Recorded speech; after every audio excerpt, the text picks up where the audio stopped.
ദൈവമേ ഇത്ര പെട്ടെന്ന് എത്തിയാ? വാതില് തുറന്നിട്ടേക്ക്, കേറി പോര്.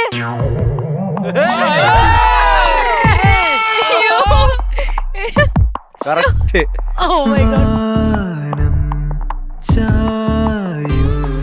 തീരം താരാട്ടും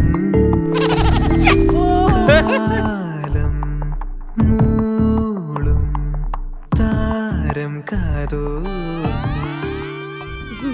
എനിക്കിത് വിശ്വസിക്കാവൂ? പിന്നെ വിശ്വസിക്കാം. എന്റെ രതി ചേച്ചി. അയ്യോ, ഞാൻ രതിയല്ല, രാഖിയാ.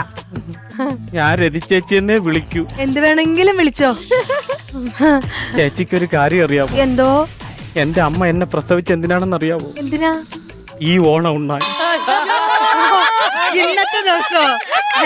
ഞാനും അത് തന്നെ ആഗ്രഹിച്ചിരിക്കുന്നത്. വർഷാവർഷം ഓണമൊക്കെ വരും. എന്തോ?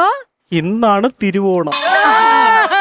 തിരുവോണത്തിനെ ഞാൻ നല്ല സദ്യയൊക്കെ ഉണ്ടാക്കിയിട്ടുണ്ട്. ഉണ്ടാ? എനിക്ക് 2 ഗ്ലാസ് പ്രഥമം കുടിക്കണം. അയ്യോ, എവിടെയാ പോണത്? എവിടെയാണ്?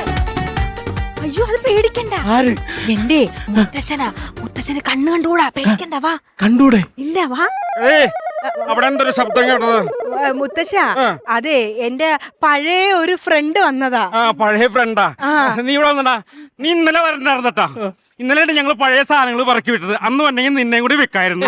അയ്യോ, നിന്റെ വീട്ടിൽ ആരൊക്കെ ഉണ്ട് മോനെ? ഞാൻ മാത്രമേ ഉള്ളൂ. എന്തിനാടാ അധികം മോരണം പോലെ. പിന്നൊരു കാര്യം പറയാനുണ്ട് മോനെ. ഇന്നലെ ഈ സംഭവം മറ്റേ അടുക്കളയില് തിരുവോണത്തിന്റെ സദ്യ ഉണ്ടാക്കാൻ പോയി കഴിഞ്ഞപ്പോ അവളില്ലേ, കാല് തല്ലി വീണ് കാലൊന്നും ഉളുകി.